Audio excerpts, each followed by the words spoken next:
Thank you. Well, first of all, thanks for coming, despite the situation that we are in. And today I'm going to talk about everyday things, namely getting a job, getting an education, and how these two things may relate to one another or maybe not relate to one another. I mean, this is a graduation ceremony involving people who are now getting their MA degrees and their PhDs, meaning you have all completed a graduate degree, and that means that you are on the cusp of becoming teachers yourselves. And we are now colleagues. And I mean, this is something we need to remember because, I mean, if you look at the writings of educationists, they have a way, which I don't find very appealing at all. They refer to universities as something like tertiary education, meaning, it comes after primary schools and after high schools, and it's kind of an extended version of high school. And, well, I don't think that that is right at all. I think that you are adults and you are colleagues, and I greet you as colleagues. To address this situation as far as I'm able to.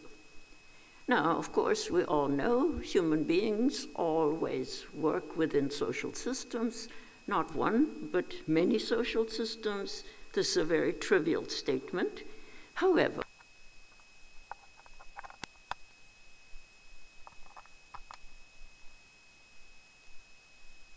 systems that we are all involved in, these sometimes, but not always, make teaching, research, administration easier and more efficient. The watchword is standardization. And of course, that's why I said sometimes, but not always, because these systems impose constraints that did not exist 10 or 20 years ago. I mean, just remember your younger days when a paper wasn't ready on time.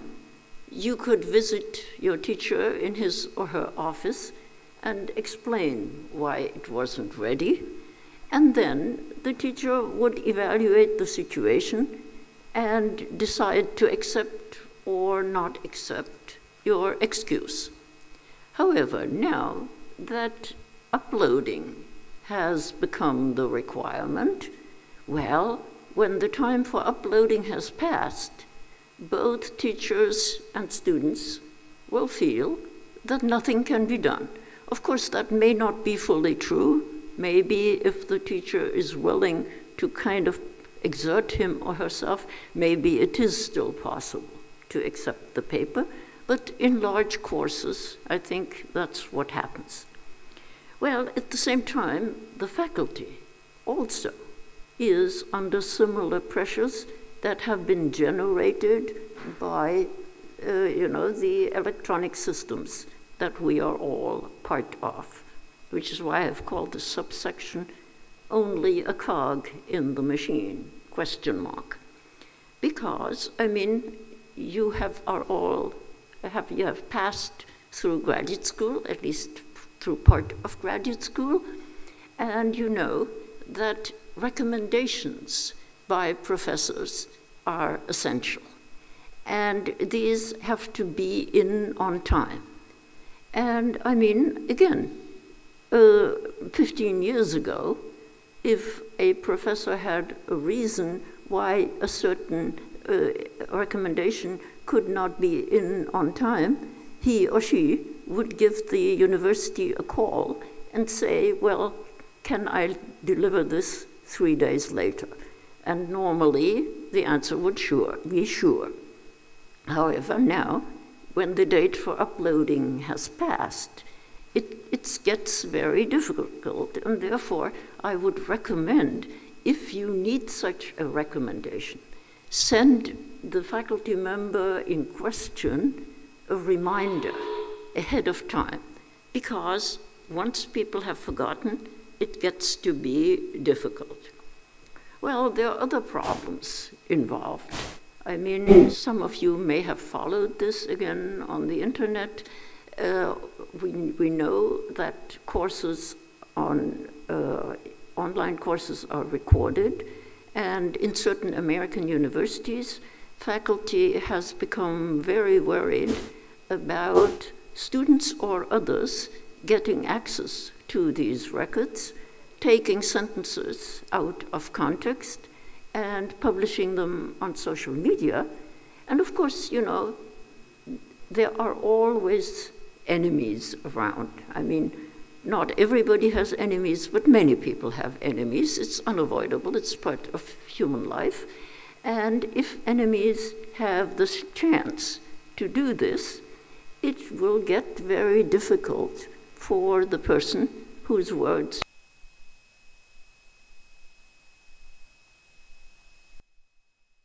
academics will find solutions to this kind of situation, but at present, apparently, they are really nervous. At least that's the impression I have got when browsing. Well, and that means, of course, that if you have an inclination to be skeptical, you may feel that what we are telling you is really, you know, we are conveying illusions. We are telling you, after all, to, you know, to have your own opinions, to be independent intellectually, and to stand up for your opinions. And of course, I mean, when you are part of a multiplicity of systems, this doesn't get any easier. I mean, it's very difficult to claim that it gets easier. On the other hand, the problem is not a new one. And it already occurred, let's say, 100, 120 years ago. I mean, I'm a fan of crime stories. And I mean, just now, there was some talk about not being on the internet, but working. Well, when I don't work, I do like to read crime stories. And I would recommend to you a Scottish lawyer named William Roughead, who, born in 1870, lived till 1952, who attended Scottish trials from the time of his graduation till almost until his death. And he lived to be 82. And this man once wrote a fascinating story about a police lieutenant in Glasgow who recognized that the police and the district attorney, the public prosecutor, had focused on the wrong man for a murder accusation. And that happened not once but twice. And this man put a great deal of effort into proving that these two people were in fact innocent and that there were other perfectly good subjects. Now you'd say somebody like that deserves a lot of credit, but the opposite was true. The man was not only chased out of the Glasgow police, he lost his pension. And he survived, but he survived in part because he went into the army, and the army didn't much care about this story. And in addition, he had a good reputation in the local business community, and some businesses made sure that he got jobs as a private investigator. But as Roughead put it, in his case, virtue was its own reward, because he certainly did not get any reward. In fact, the Glasgow police really persecuted him. It would take too long to tell you the story of what happened. Well, there are no easy solutions to such problems, not in Ruffett's time and not in our own day. And we must say, really, and especially not in our own day, because all organizations, it doesn't matter of what sort, are very reluctant to admit that a mistake has been made. And again, I mean, if you are a devotee of crime stories, I mean, crime stories that really happen, you will see that once an error has been made, for instance, the wrong person has been convicted, like in the story, then it's very difficult to get the organization to admit that a mistake has been made. And of course, if there are more organizations, there are more possibilities for error. And therefore, I said, you know, that we are probably under more pressure than Ruffett's police lieutenant was in the years before World War I. Now, of course, you'll say, we're not planning to be police lieutenants, and that's, of course, true. However, you know, let's take a look at the working world in the broader sense. And, I mean, you will see, when you think about it, that ever since the existence of centers of scholarship and learning, there has been a tension between learning to get an education, to broaden your mind, and learning in order to obtain professional qualifications. And in fact, I mean, today, of course, education is more widespread than it was 100 years ago. 100 years ago, education was very much a class privilege, and therefore, people even, you know, among students of universities, there was a difference between people who were independently wealthy and didn't really need to make a living from their profession, and others who studied in order to support themselves and their families. And German had a terrible expression for the latter category. They were called bread students. Well, that was because, you know, it was of course made up by people who didn't have to worry about their daily bread. Well, I mean, of course, even if, you know, you want to get an education today, that involves significant sacrifices on your part and on the part of your family. And therefore, I mean, it's roughly speaking correct that families and students expect increased earning capacity from their academic studies. And I mean, in England and in the US, it's for that reason that universities can afford to demand very high fees, and if students are willing to go into debt before they even start their working lives. And therefore, you may say, well, given all these realities, how do we dare talk about non-monetary rewards of education? Maybe that's just, you know, something that is meant as a way of showing off social prestige, maybe of looking good in, you know, among your peers. And therefore, I do think that in spite of these objections, this university and other good universities really do make a major effort to, in addition to your professional training, give you a notion of, well, the beautiful things of life.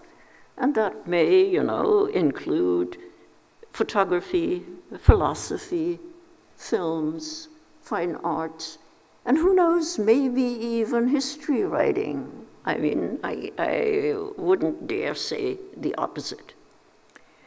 And I mean, to indicate, to give you an example I'd like to get an example from early 19th century Europe, when female education was becoming a topic, meaning that at least in the uppermost layers of society, you get people defending the notion that women should have an education. And there was, at that time, a Protestant theologian who said that to the women, that upper-class women that he addressed, you should lust after the education, art, wisdom, and honor of men. You should lust. Now, many of you are in religious studies, and I am sure you recognize the language.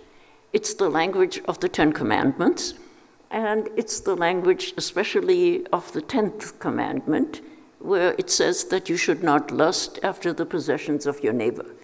And Schleiermacher turned this around and said to women, you should lust after the wisdom, honor, and qualifications of men. So therefore, I mean, we hope that we can at least, introduce some of the people here to, the lust that is involved in reading, writing, researching, studying, listening to music, what have you. Well, and then, this brings us to the question of enjoyment.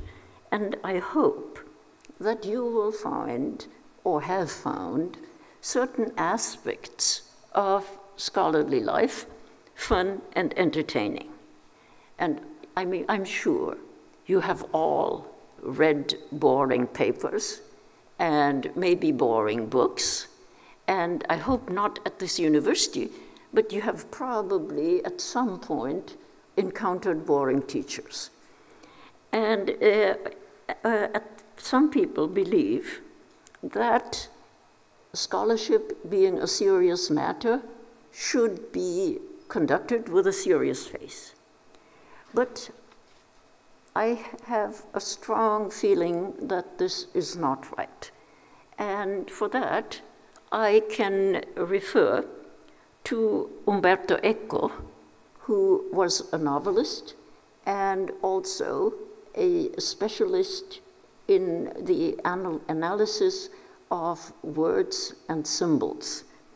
And Eco wrote a novel called The Name of the Rose, and there, what these people are looking for, the object of the quest, is a lost treatise by Aristotle about comedy. And the arch criminal who is preventing this from being found is a man who has been going on saying that laughter is disruptive.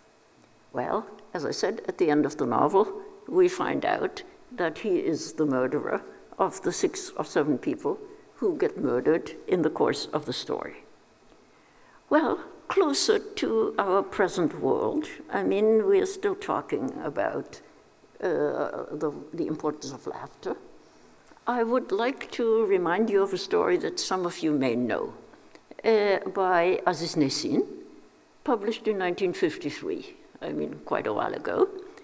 And this was about a place where a local administrator told the farmers of his region that they were supposed to hunt wild boars and bring him the tails.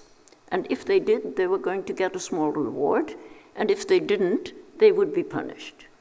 The farmers tried to explain to him that there are no boars in this area, but he won't listen. And in the end, they try first to buy tails of wild boars from a nearby district, but the price has increased, and it's no longer feasible. So what do? In the end?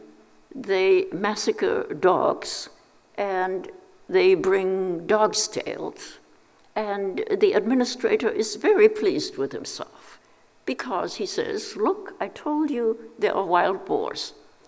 Well, I mean, I read the story when I was an undergraduate, and I still grin whenever I even think of it. Why? Because, you know, we have this administrator who is so full of himself, who thinks that he knows what is right and what should be done. And, you know, we get on the other side the farmers bargaining, and hard bargaining, for the price of something that is completely useless, namely the tails of wild boars or the tails of dogs. You know, it's a question of price. Well, I mean, so obviously, this is something that we teachers should take very seriously, because we have a tendency to believe that we know best and that our students don't know what they're talking about. Well, sometimes it's true, but not necessarily. And I think that Aziz Nesin has done us a great service by making us laugh at this story, because, you know, if you just say, well, teachers don't know everything and administrators don't know everything, well, that's true, but everybody will forget within 5 or 10 minutes. But as I said, the story of the wild boar's tails, which I read as an undergraduate, is still with me. Okay, then, I mean, there's another aspect that we have to keep in mind when we write, and that's an issue that Ottoman authors were more cognizant of than we are usually. Namely, that there will be patrons of one sort or another who have to like what you write. You know, maybe professors who will write you a recommendation, and these people expect you to write certain things. Now, Mustafa Ali, who lived in the second half of the 16th century, wrote very often to please patrons, and he had to, because in the days before copyright, that was, you know, the reward he got from a patron was his way of survival. He had no other means, or very few.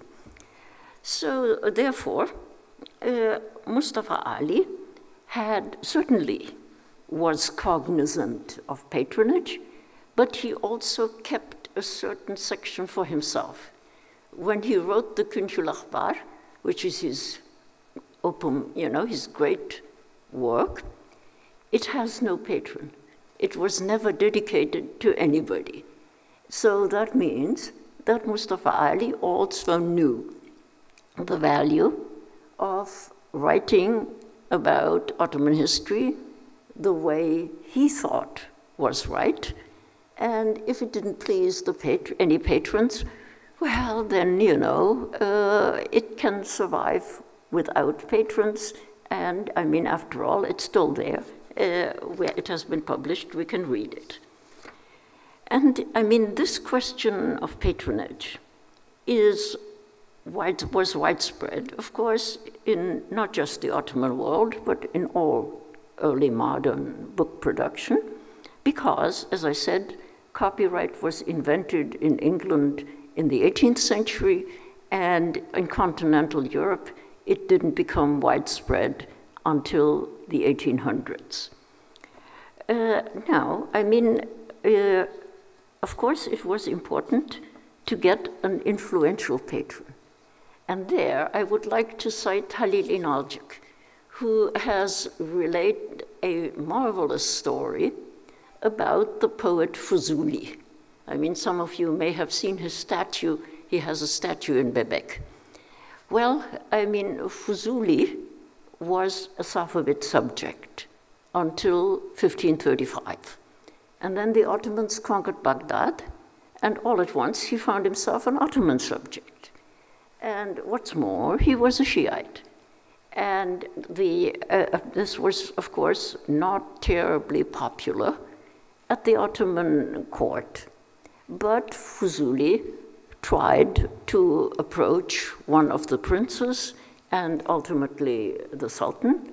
And yes, he was given some kind of a revenue source, but Inalcik tells us that this revenue source was really an illusion, because Fuzuli had been assigned money from a foundation, but only if the foundation had a surplus.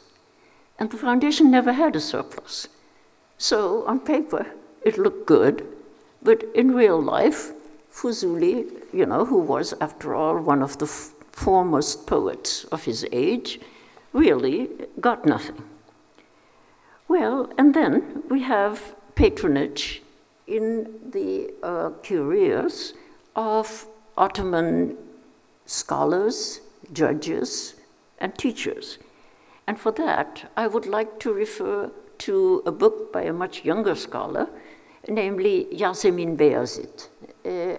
And Yasemin Beyazit has worked on the career concerns of Ottoman teachers and judges, and she has recently published a marvelous story about a poor man named Üsküplü Alaaeddin from Skopje, who, as was customary in those days, he had a patron, and this patron was another scholar, and this person got a job as Qadi of Baghdad. Okay, so Alaaeddin followed his teacher, but on the way to Baghdad, he was captured by the unbelievers. I mean, the story happened in the early 1570s, so it could be the Ottoman-Venetian War over Cyprus, but I'm not sure. In any case, he ultimately returned, and that's also an argument why it could have been this, because after Ottoman-Venetian wars, it was common to return prisoners at a time when that was not so common in wars with other states.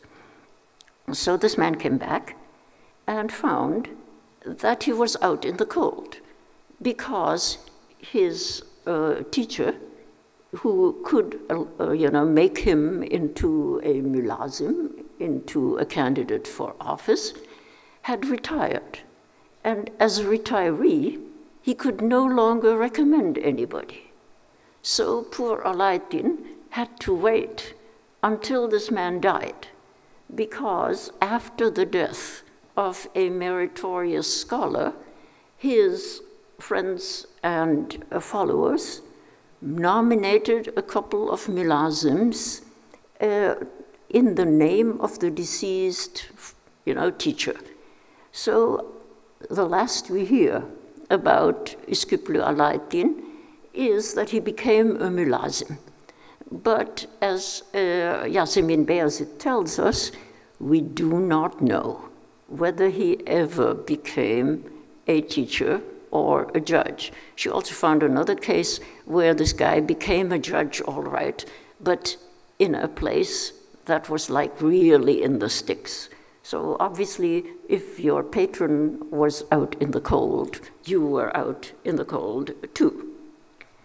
Well, I mean, academic patronage is not a uniquely Ottoman phenomenon. And for this, I mean, I would like to refer to something that happened in London in the early 19th century, where medical doctors and surgeons were trained in so-called teaching hospitals. And the senior people made sure that their nephews or their sons-in-law or their other, relatives of some sort were appointed as their aides, and then, with a pretty good chance of becoming senior men in their turn. I mean, remember, among 18th century Ottoman ulema, this kind of arrangement was also common. Well, in the London case, it was so infamous that the newspapers published jokes on the subject, and that's why it's important for us. namely, the incompetent surgeons were called owls, and their presumed successors were called bats, meaning yarosa. Okay, so, I mean, you can see that obvious patronage, while it was an element of academic life, it also attracted criticism. So then, I mean, there is a way of dealing with that situation from the institution's point of view, namely, you don't make it so obvious. And there, my favorite example comes from Germany between the two wars, meaning at that time, there were a few, not many, women who had the docentlik habilitation, which is roughly like the Turkish docentlik. And this was, in a sense, a mülazemet, meaning that only once you had gained this degree could you hope for a professorship. But there were no female professors, at least not in Berlin, between 1918 and 1933. And the first female professors were appointed after World War II, and very few of them at first. I mean, the number really only increased after the year 2000. So therefore, I mean, you can see that this, again, was a question of patronage. I mean, these women might be very qualified, but in the informal councils of the professors, I mean, there would be all sorts of talk, and ultimately these women got nothing. And it's only when this became a public scandal that the situation and the public scandals erupted in the late 1960s and became, more and more visible in later decades. It's only when this kind of situation is criticized and often made look ridiculous. And I mean, that is the point that is important for me. So, the value of a hearty joke. Why can laughter be helpful? Well, I mean, we all live with all sorts of problems and difficulties, and it's important to distance yourself from your troubles from time to time. And as I'm sure you know, I mean, Muslim, Christian, Buddhist, Hindus, and others recommend ways of distancing yourself from the world. And of course, laughter is not one of them. I mean, that's a different story. There, I mean, what you get is distancing yourself from the places where you are likely to suffer disappointment. And there is something very interesting in medieval palaces in the Islamic world. Namely, there was a strong undercurrent of people who said that religious scholars should stay away from the palaces of kings. Why? Because they said it was not possible to obey religious law if you were hedged in by viziers and chamberlains and sultans and royal women, you name it. So therefore, I mean, there is an article by a woman named Louise Marlowe who has, discussed this issue in some detail. So therefore, there were even books of advice to rulers, and one of the major topics was how rulers and religious scholars could work together for the good of the community. If you make this into a major topic, well, obviously it is, because it's a problem. And on the other hand, as we know, I mean, in the Ottoman world, it was a bit different. We are at the end of my little talk. Namely, I would like to conclude with an apology of laughter. And I've been referring back to, The Name of the Rose and Aristotle's lost book on comedy, which apparently he did write, but we don't have it. First of all, laughing is good for your mental balance. It doesn't cost anything, also important.